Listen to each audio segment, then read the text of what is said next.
Qu'est-ce donc? Qu'avez-vous? Laissez-moi, je vous prie. Mais encore, dites-moi, quelle bizarrerie. Laissez-moi là, vous dis, j'ai courez vous cacher.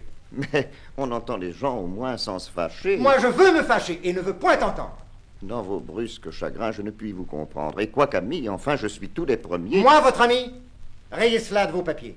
J'ai fait jusqu'ici profession de l'être, mais après ce qu'en vous je viens de voir paraître, je vous déclare net que je ne le suis plus, et ne veux nulle place en des cœurs corrompus. Je suis donc bien coupable, Alceste, à votre compte. Allez, vous devriez mourir de pure honte. Une telle action ne saurait s'excuser, et tout homme d'honneur s'en doit scandaliser.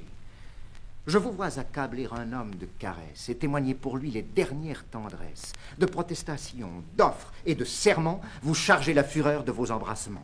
Et quand je vous demande après quel est cet homme, à peine pouvez-vous dire comme il se nomme. Votre chaleur pour lui tombe en vous séparant, et vous me le traitez à moi d'indifférent, morbleu.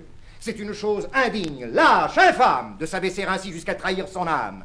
Et si par un malheur j'en avais fait autant, je m'irais de regret pendre tout à l'instant. Je ne vois pas pour moi que le cas soit pendable. Et je vous supplierai d'avoir pour agréable que je me fasse un peu grâce sur votre arrêt et ne me pende pas pour cela, s'il vous plaît. Que la plaisanterie est de mauvaise grâce. Mais sérieusement, que voulez-vous qu'on fasse? Je veux qu'on soit sincère et qu'en homme d'honneur, on ne lâche aucun mot qui ne parte du cœur. Lorsqu'un homme vous vient embrasser avec joie, il faut bien le payer de la même monnoie, répondre comme on peut à ses empressements et rendre offre pour offre et serment pour serment. Non, je ne puis souffrir cette lâche méthode qu'affectent la plupart de vos gens à la mode. Et je ne hais rien tant que les contorsions de tous ces grands faiseurs de protestations, ces affables donneurs d'embrassades frivoles, ces obligeants diseurs d'inutiles paroles, qui, de civilité avec tous, font combat et traitent du même air l'honnête homme et le fat. Quel avantage a-t-on qu'un homme vous caresse, vous jure amitié, foi, zèle, estime, tendresse, et vous fasse de vous un éloge éclatant lorsqu'au premier faquin il court en faire autant? Non. Non, il n'est point d'âme un peu bien située qui veuille d'une estime ainsi prostituée. Et la plus glorieuse a des régals peu chers dès qu'on voit qu'on nous mêle avec tout l'univers. Sur quelques préférences, une estime se fonde. Et c'est n'estimer rien qu'estimer tout le monde. Puisque vous y donnez dans ces vices du temps, morbleu, vous n'êtes pas pour être de mes gens. Je refuse d'un cœur la vaste complaisance qui ne fait de mérite aucune différence. Je veux qu'on me distingue, et pour le trancher net, l'ami du genre humain n'est pas du tout mon fait. Mais quand on est du monde, il faut bien que l'on rende quelques dehors civils que l'usage demande. Non, vous dis-je. On devrait châtier sans pitié ce commerce honteux de semblant d'amitié. Je veux que l'on soit homme, et qu'en toute rencontre, le fond de notre cœur dans nos discours se montre. Que ce soit lui qui parle, et que nos sentiments ne se masquent jamais sous de vains compliments. Il est bien des endroits où la pleine franchise deviendrait ridicule, et serait peu permise. Et parfois, n'en déplaise à votre austère honneur, il est bon de cacher ce qu'on a dans le cœur. Serait-il à propos et de la bienséance de dire à 1000 gens tout ce que d'eux on pense? Et quand on a quelqu'un qu'on hait ou qui déplaît, lui doit-on déclarer la chose comme elle est? Oui? Quoi? Vous iriez dire à la vieille Émilie qu'à son âge, il sied mal de faire la jolie et que le blanc qu'elle a scandalise chacun? Sans doute. À Dorilas qu'il est trop important et qu'il n'est à la cour. Oreille, qu'il ne lasse, à compter sa bravoure et l'éclat de sa race. Fort bien. Vous vous moquez. Je ne me moque point, et je vais n'épargner personne sur ce point. Mes yeux sont trop blessés, et la cour et la ville ne m'offrent rien qu'objet à m'échauffer la bile. J'entre en une humeur noire, en un chagrin profond, quand je vois vivre entre eux les hommes comme ils font. Je ne trouve partout que lâche flatterie, qu'injustice, intérêt, trahison, fourberie. Je n'y puis plus tenir, j'enrage, et mon dessein est de rompre en visière à tout le genre humain. Ce chagrin philosophe est un peu trop sauvage. Je ris des noirs accès où je vous envisage et crois voir en nous deux, sous même soin nourris, ces deux frères que peint l'école des maris, dont... Mon Dieu, laissons là vos comparaisons fades. Non, tout de bon, quittez toutes ces incartades. Le monde, par vos soins, ne se changera pas. Et puisque la franchise a pour vous tant d'appât, je vous dirai tout franc que cette maladie, partout où vous allez, donne la comédie.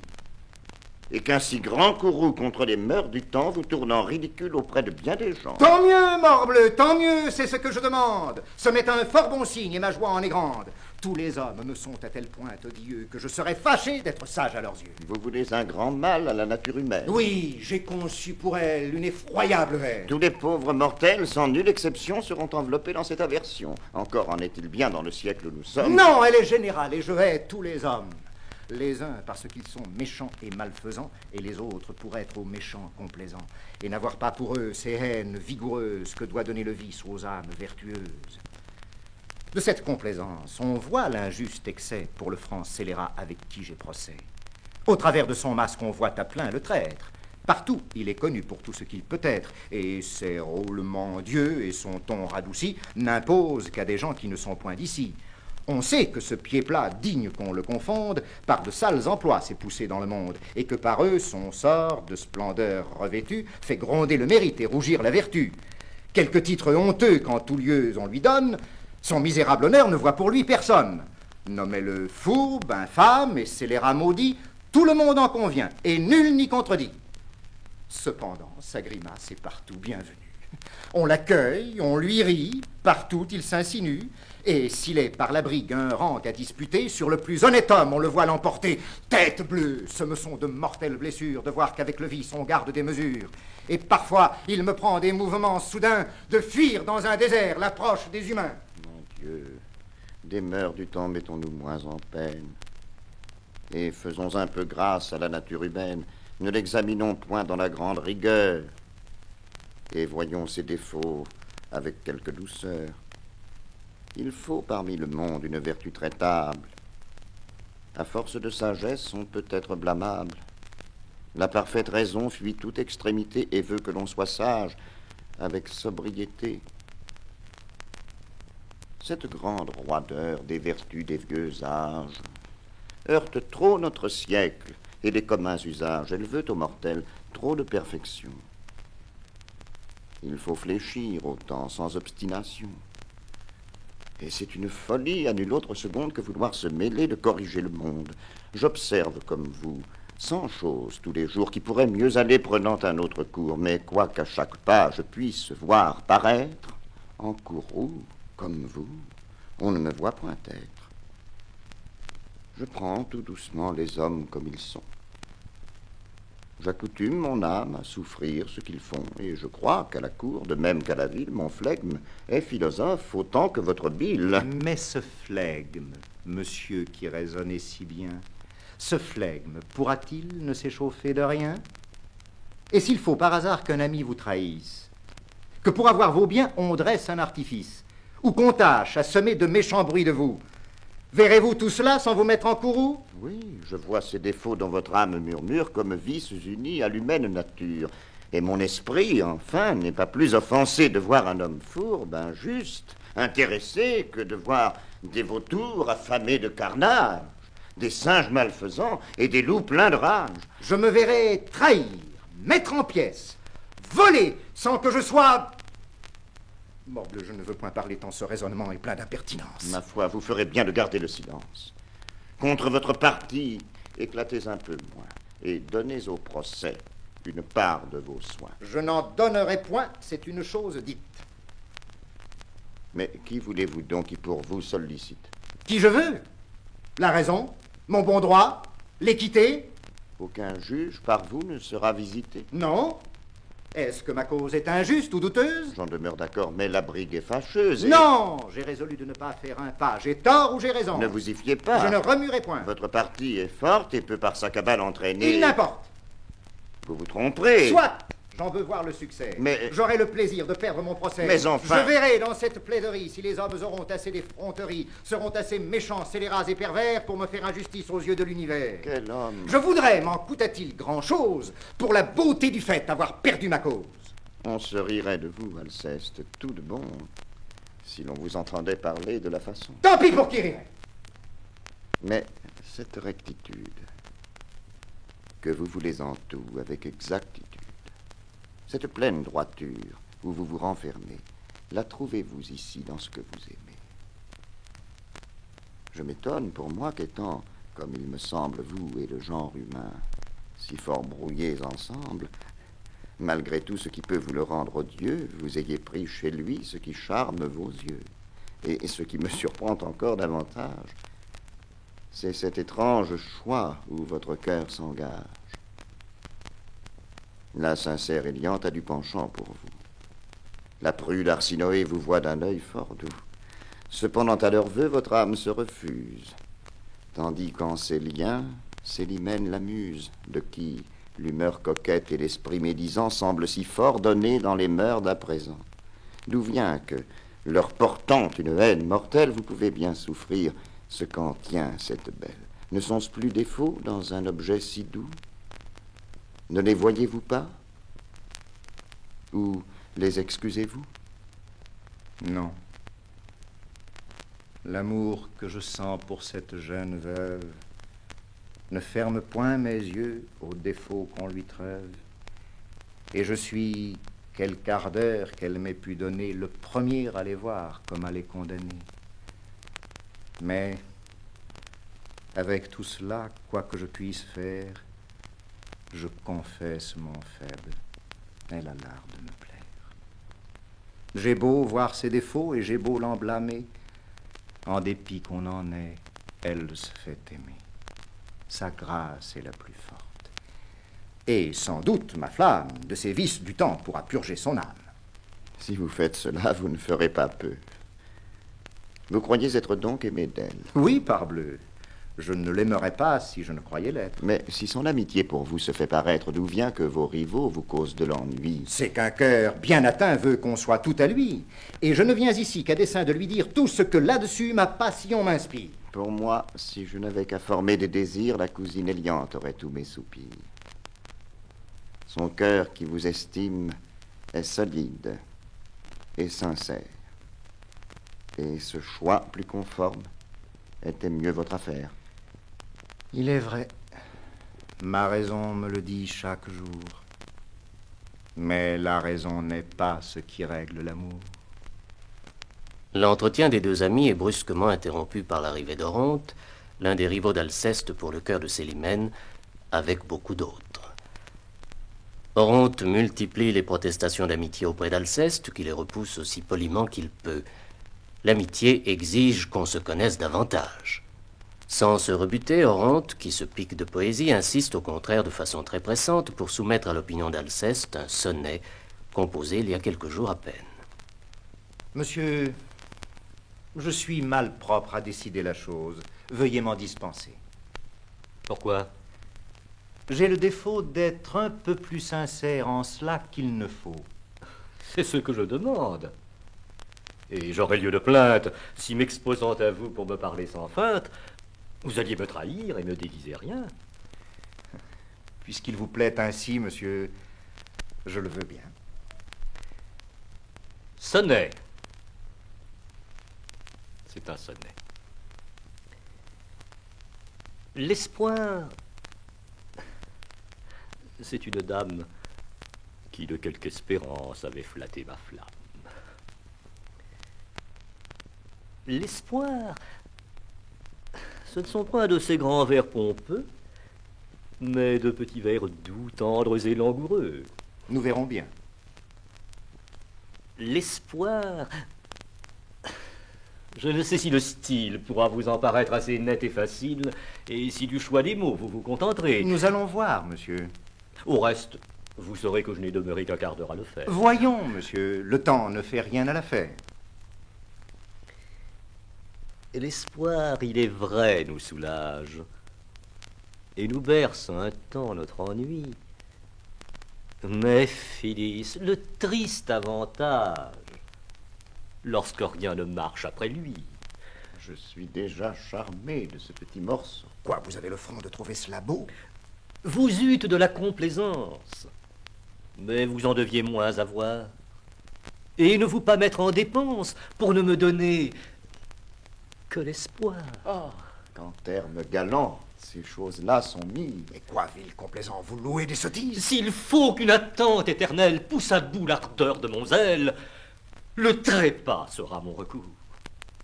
Vos soins ne m'en peuvent distraire. Belle Phyllis, on désespère. Alors qu'on espère toujours.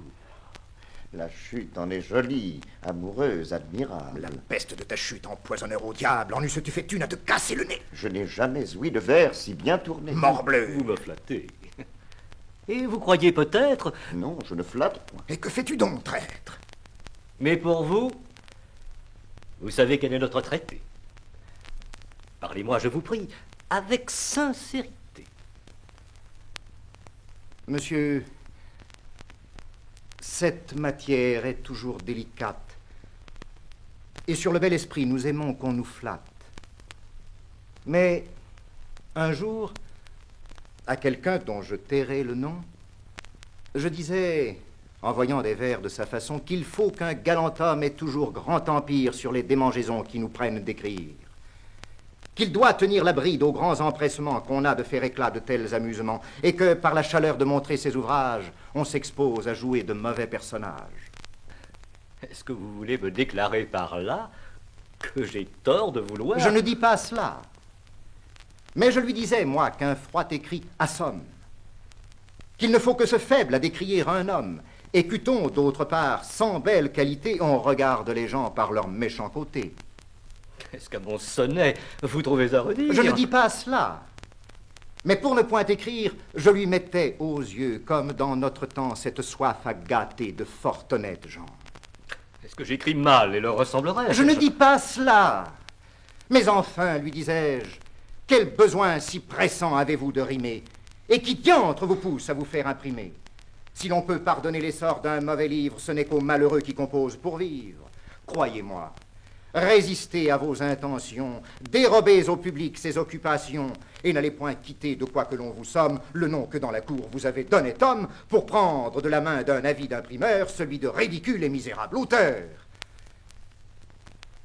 C'est ce que je tâchais de lui faire comprendre. Voilà qui va fort bien. Et je crois vous entendre.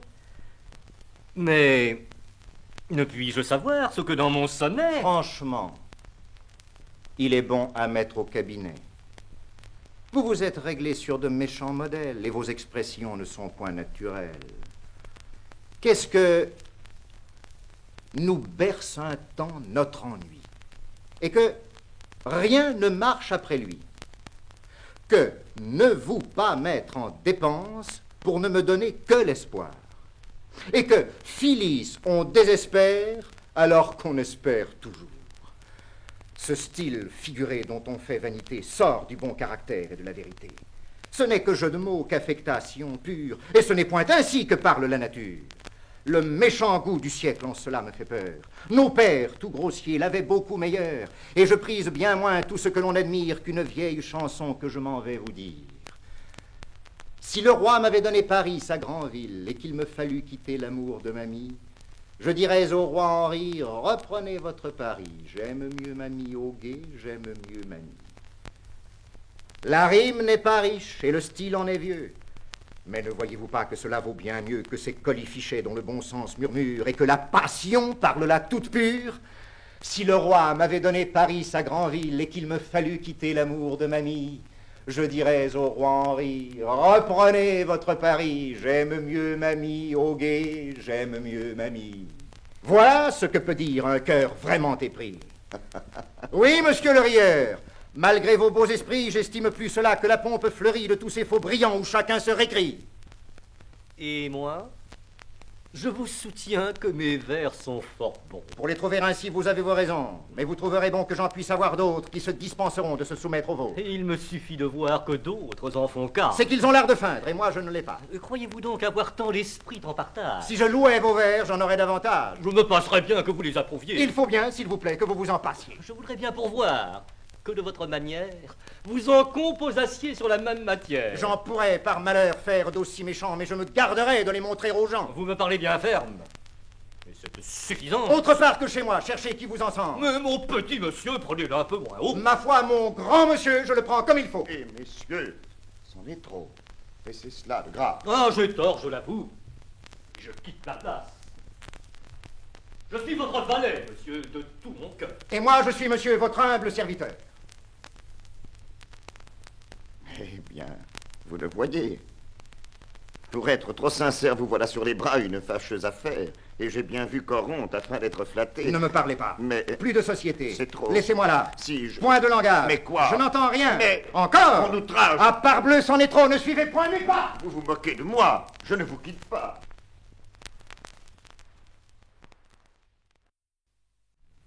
Célimène a de très nombreux soupirants, une cohue grande Alceste, qu'elle ne fait rien pour décourager. Au contraire, elle avoue elle-même qu'elle épanche ses complaisances sur tous. Comment Alceste pourrait-il être certain qu'elle ne dit pas à chacun ce qu'elle lui dit à lui, qu'il est aimé?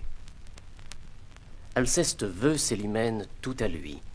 Il la veut parfaite, et il n'arrive même pas à mener avec elle un entretien jusqu'au bout.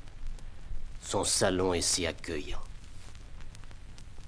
Pour rien au monde, la jeune femme ne renoncerait à une seule minute de ces réceptions mondaines qui mettent si bien en valeur tout de suite tous les charmes piquants de sa beauté et de son esprit. Elle brille, elle rayonne, elle s'enivre elle-même de retenir l'attention de tous, particulièrement lorsqu'elle s'exerce à son art favori, celui des portraits acides. Elle se précipite avec délice sur chaque nom qu'on lui propose. Timante encore, madame, est un bon caractère. C'est de la tête aux pieds, un homme tout mystère qui vous jette en passant un coup d'œil égaré et sans aucune affaire est toujours affairé. Tout ce qu'il vous débite en grimaces abonde. À force de façon, il assomme le monde. Sans cesse, il a tout bas pour rompre l'entretien un secret à vous dire. Et ce secret n'est rien. De la moindre vétille, il fait une merveille. Et jusqu'aux au bonjour, il dit tout à l'oreille. Et Gérald, madame. Oh, l'ennuyeux conteur. Jamais on ne le voit sortir du grand seigneur. Dans le brillant commerce, il se mêle sans cesse et ne cite jamais que duc, prince ou princesse. La qualité l'entête. Et tous ces entretiens ne sont que de chevaux, d'équipages et de chiens. Il tuteille, en parlant, ceux du plus haut étage. Et le nom de monsieur est chez lui hors d'usage. On dit qu'avec Bélise, il est du dernier bien. Le pauvre esprit de femme. Et je sais qu'entretien. Lorsqu'elle vient me voir, je souffre le martyre. Il faut suer sans cesse à chercher que lui dire. Et la stérilité de son expression fait mourir à tout coup la conversation. En vain, pour attaquer son stupide silence. De tous les lieux communs, vous prenez l'assistance. Le beau temps et la pluie, et le froid et le chaud sont des fonds qu'avec elle, on épuise bientôt. Cependant, sa visite assez insupportable, traîne en une longueur encore épouvantable, et l'on demande l'heure, et l'on baille 20 fois qu'elle grouille aussi peu qu'une pièce de bois. Que vous semble d'Adraste? Ah, quel orgueil extrême. C'est un homme gonflé de l'amour de soi-même. Son mérite jamais n'est content de la cour. Contre elle, il fait métier de pester chaque jour. Et l'on ne donne emploi, charge ni bénéfice qu'à tout ce qu'il se croit, on ne fasse injustice. Mais le jeune Cléon, chez qui vont aujourd'hui nos plus honnêtes gens, que dites-vous de lui? Que de son cuisinier, il s'est fait un mérite, et que c'est à sa table qu'il en rend visite. Il pense moins d'y servir des mets fort délicats. Oui, mais je voudrais bien qu'il ne s'y servît pas. C'est un fort méchant plat que ça sotte personne, et qui gâte à mon goût tous les repas qu'il donne. On fait assez de cas de son oncle Damis. Qu'en dites-vous, madame? Il est de mes amis. Je le trouve honnête homme, et d'un air assez sage. Oui. Mais il veut avoir trop d'esprit dont j'enrage. Il est guindé sans cesse, et dans tous ses propos, on voit qu'il se travaille à dire de bons mots. Depuis que, dans la tête, il s'est mis d'être habile, rien ne touche son goût tant il est difficile. Il veut voir des défauts à tout ce qu'on écrit et pense que louer n'est pas d'un bel esprit, que c'est être savant que trouver à redire, qu'il n'appartient qu'aux sots d'admirer et de rire, et qu'en n'approuvant rien des ouvrages du temps, il se met au-dessus de tous les autres gens. Aux conversations même, il trouve à reprendre. Ce sont propos trop bas pour y daigner descendre. Et les deux bras croisés, du haut de son esprit, il regarde en pitié tout ce que chacun dit. Dieu me damne, voilà son portrait véritable. Pour bien peindre les gens, vous êtes admirable. Allons, ferme, poussez, mes bons amis de cour. Vous n'en épargnez point, et chacun à son tour. Cependant, aucun d'eux, à vos yeux, ne se montre, qu'on ne vous voit en hâte aller à sa rencontre, lui présenter la main, et d'un baiser flatteur, appuyer les serments d'être son serviteur. Pourquoi s'en prendre à nous? Si ce qu'on dit vous blesse, il faut que le reproche à madame s'adresse. Non, morbleu, c'est à vous. Et vos rires complaisants tirent de son esprit tous ses traits médisants. Son humeur satirique est sans cesse nourrie par le coupable encens de votre flatterie. Et son cœur, arraillé, trouverait moins d'appât s'il avait observé qu'on ne l'applaudit pas. C'est ainsi qu'aux flatteurs, on doit partout se prendre, des vices où l'on voit les humains se répandre. Mais pourquoi, pour ces gens, un intérêt si grand? Vous qui condamneriez ce qu'en eux on reprend. Et ne faut-il pas bien que monsieur contredise? À la commune voix, veut-on qu'il se réduise et qu'il ne fasse pas éclater en tout lieu l'esprit contrariant qu'il a reçu des cieux? Ah, le sentiment d'autrui n'est jamais pour lui plaire. Il prend toujours en main l'opinion contraire et penserait paraître un homme du commun si l'on voyait qu'il fût de l'avis de quelqu'un. L'honneur de contredire a pour lui tant de charme qu'il prend contre lui-même assez souvent les armes. Et ses vrais sentiments sont combattus par lui aussitôt qu'il les voit dans la bouche d'autrui. Les rieurs sont pour vous, madame, c'est tout dire, et vous pouvez pousser contre moi la satire. Mais il est véritable aussi que votre esprit se gendarme toujours contre tout ce qu'on dit, et que, par un chagrin que lui-même il avoue, il ne saurait souffrir qu'on blâme, ni qu'on loue. C'est que jamais, morbleu, les hommes n'ont raison, que le chagrin contre eux est toujours de saison, et que je vois qu'ils sont, sur toutes les affaires, loueurs impertinents ou censeurs téméraires. Mais... Non, madame, non. Quand j'en devrais mourir, vous avez des plaisirs que je ne puis souffrir. Et l'on a tort, ici, de nourrir dans votre âme ce grand attachement aux défauts qu'on y blâme. Pour moi, je ne sais pas, mais j'avouerai tout haut que j'ai cru jusqu'ici, madame, sans défaut. Oh. De grâce sénatrice, je vois qu'elle est pourvue. Et les défauts qu'elle a ne frappent point ma vue. Ils frappent tous la mienne. Et loin de m'en cacher, elle sait que j'ai soin de les lui reprocher. Plus on aime quelqu'un, moins il faut qu'on le flatte. À ne rien pardonner, le pur amour éclate. Et je bannirai, moi, tous ces lâches amants que je verrais soumis à tous mes sentiments et dont, à tout propos, les molles complaisances donneraient de l'encens à mes extravagances. Enfin, s'il faut qu'à vous s'en rapporte les cœurs, on doit, pour bien aimer, renoncer aux douceurs et du parfait amour, mettre l'honneur suprême à bien injurier les personnes qu'on aime. À ne rien pardonner, le pur amour éclate. Alceste croit ne rien pardonner à Célimène parce qu'il tonne contre ses défauts. Il croit l'aimer comme on doit aimer, sans faiblesse, et qu'il n'a rien cédé pour elle de ce qu'il est, de ce qu'il veut être. Il ne sait pas encore à quel point il est dominé, asservi. Lorsqu'il apprend tout à coup que très vraisemblablement Célimène le trompe, lui ment, il éclate d'abord dans une fureur indicible, sans mesure, au point d'offrir sur le champ à Éliante la place de l'infidèle. Ah, faites-moi raison, madame, d'une offense qui vient de triompher de toute ma constance. Qu'est-ce donc? Qu'avez-vous qui vous puisse émouvoir? J'ai ce que sans mourir je ne puis concevoir, et le déchaînement de toute la nature ne m'accablerait pas comme cette aventure. C'en est fait, mon amour, je ne saurais parler. Que votre esprit un peu tâche à se rappeler. Oh, juste ciel, faut-il qu'on joigne à tant de grâce les vices odieux des âmes les plus basses? Mais encore, qui vous peut? Ah, tout est ruiné, je suis trahi, je suis assassiné. Célimène, eût-on pu croire cette nouvelle? Célimène me trompe et n'est qu'une infidèle. Avez-vous, pour le croire, un juste fondement? Peut-être est-ce un soupçon conçu légèrement, et votre esprit jaloux prend parfois des chimères. Ah, morbleu, mêlez-vous, monsieur, de vos affaires.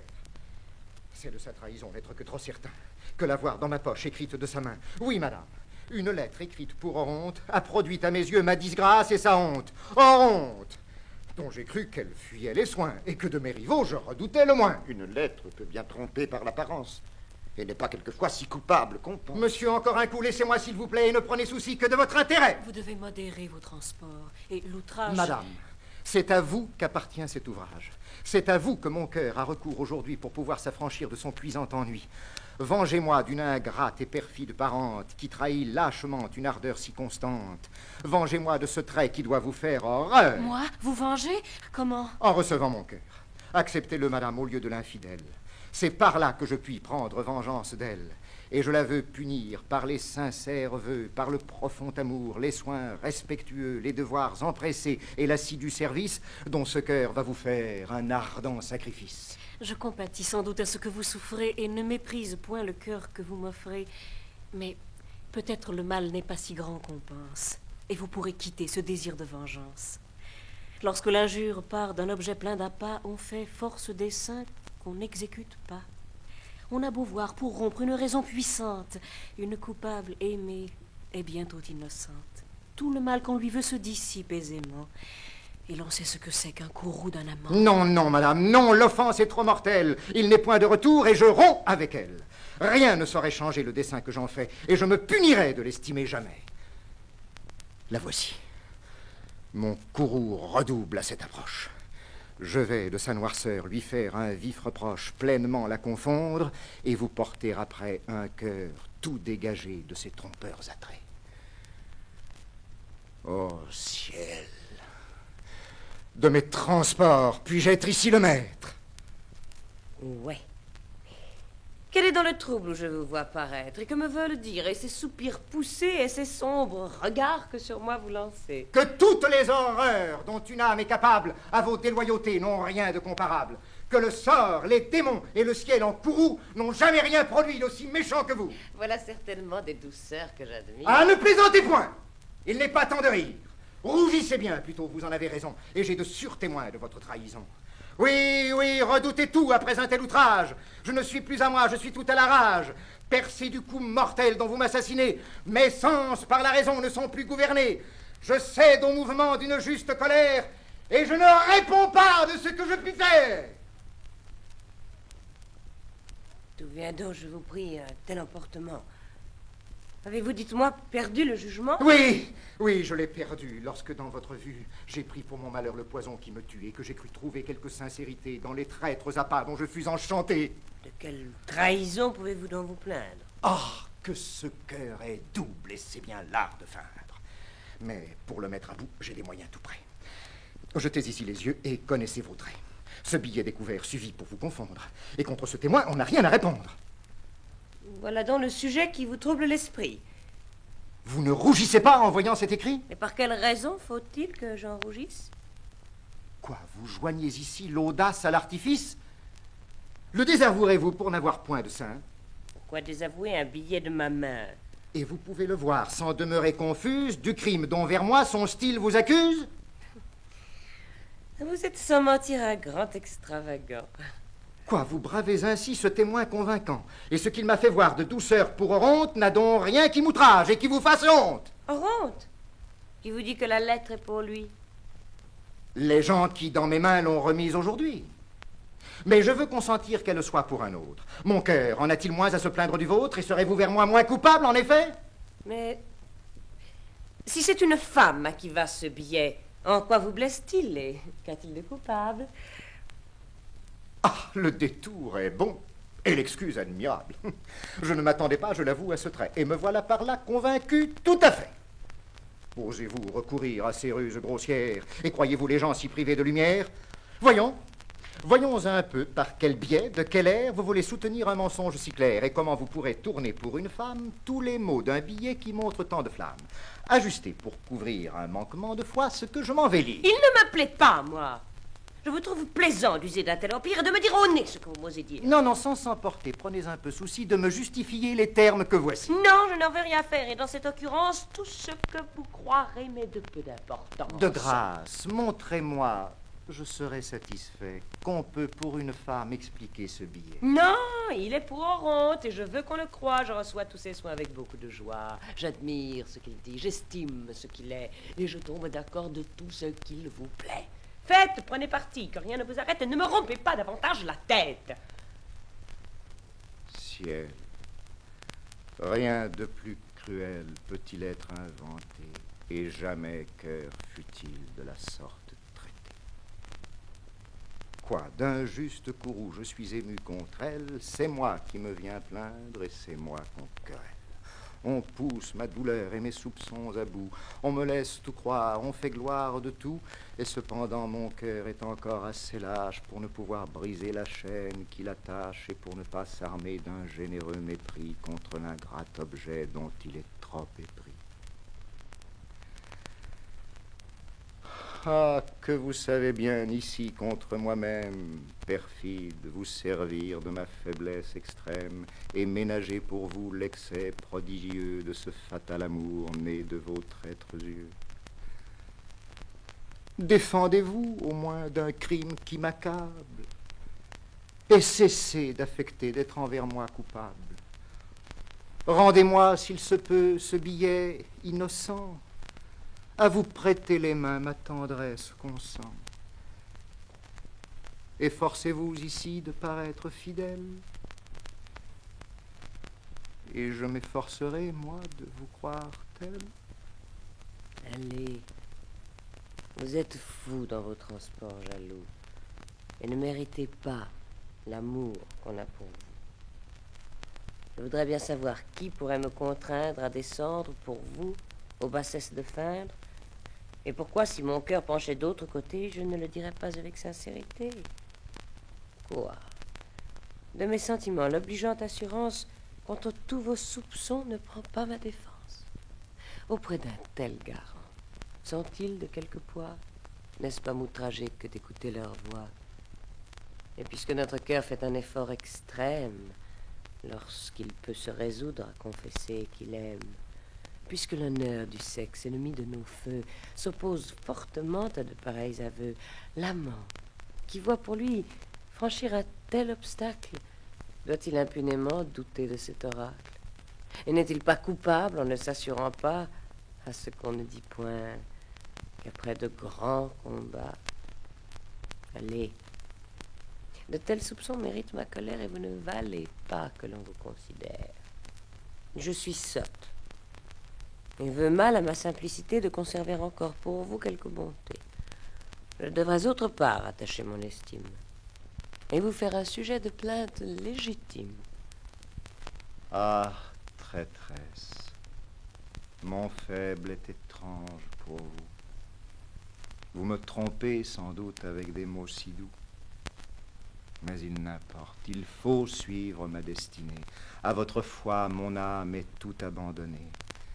Je veux voir jusqu'au bout quel sera votre cœur, et si de me trahir il aura la noirceur. Non, vous ne m'aimez pas comme il faut que l'on aime. Ah! Rien n'est comparable à mon amour extrême. Et dans l'ardeur qu'il a de se montrer à tous, il va jusqu'à former des souhaits contre vous. Oui, je voudrais qu'aucun ne vous trouvât aimable, que vous fussiez réduite en un sort misérable, que le ciel, en naissant, ne vous eût donné rien, que vous n'eussiez ni rang, ni naissance, ni bien, afin que de mon cœur l'éclatant sacrifice vous pût d'un pareil sort réparer l'injustice, et que j'eusse la joie et la gloire en ce jour de vous voir tenir tout des mains de mon amour. Ainsi, encore une fois, le charme de Célimène s'est montré le plus fort. La fureur d'Alceste s'est muée peu à peu en soumission totale. Il ne peut pas ne pas l'aimer. Mais Célimène, décidément, écrit trop. Les petits marquis, Acaste et Clitandre, qui ont de l'amour propre, ont conclu un pacte entre eux pour n'être point dupés. Et ils se sont communiqués des lettres de Célimène, où elle les assure chacun de ses faveurs, et daube avec allégresse sur tous ses autres soupirants. Ils viennent les lire dans le salon même de la jeune femme. Célimène est démasquée devant tous, abandonnée par tous. Alceste seul, malgré sa peine, ne l'accable pas, ne s'emporte pas. La scène même de tantôt et la perte de son procès lui ont fait prendre une décision ferme, digne de sa rigueur, et par laquelle il va pouvoir mesurer enfin réellement l'amour de Célimène.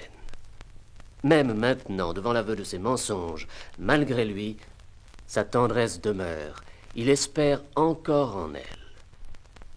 Devant Éliante et Philinte, ses vrais amis, il lui révèle tout son cœur. Eh bien, je me suis tu malgré ce que je vois, et j'ai laissé parler tout le monde avant moi. Ai-je pris sur moi-même un assez long empire? Et puis-je maintenant... Oui, vous pouvez tout dire. Vous en êtes en droit lorsque vous vous plaindrez et de me reprocher tout ce que vous voudrez. J'ai tort, je le confesse, et mon âme confuse ne cherche à vous payer d'aucune vaine excuse. J'ai des autres ici méprisé le courroux, mais je tombe d'accord de mon crime envers vous. Votre ressentiment sans doute est raisonnable. Je sais combien je dois vous paraître coupable, que toute chose dit que j'ai pu vous trahir, et qu'enfin vous avez sujet de me haïr. Faites-le, j'y consens. Et le puis-je, traîtresse?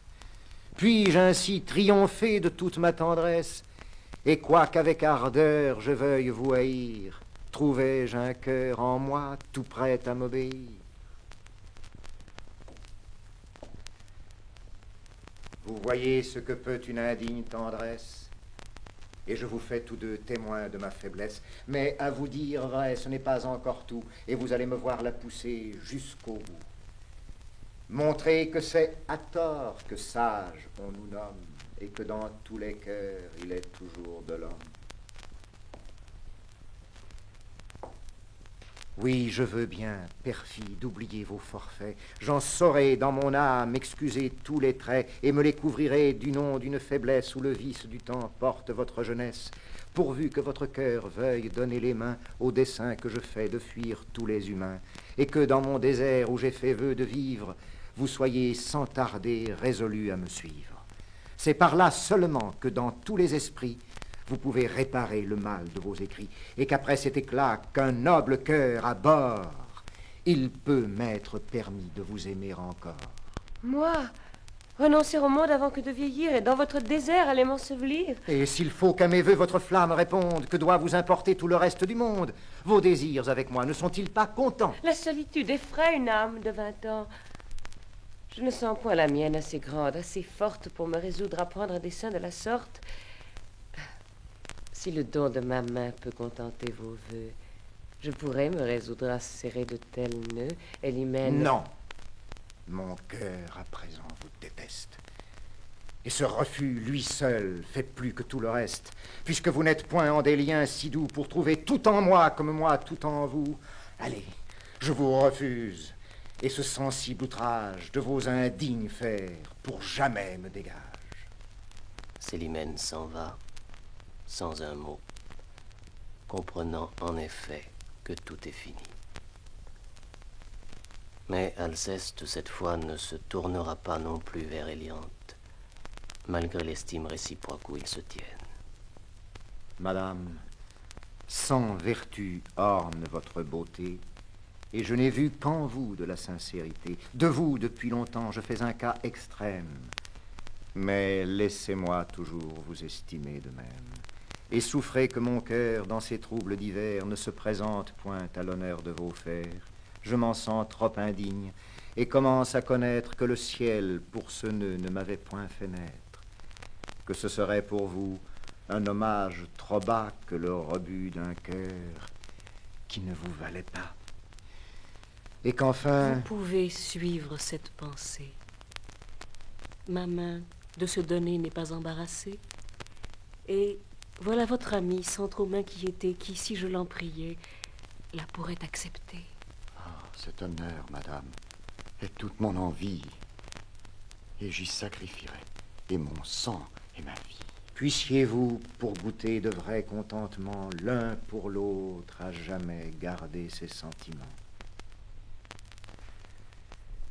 Trahi de toutes parts, accablé d'injustice, je vais sortir d'un gouffre où triomphent les vices et chercher sur la terre un endroit écarté où d'être homme d'honneur en est la liberté.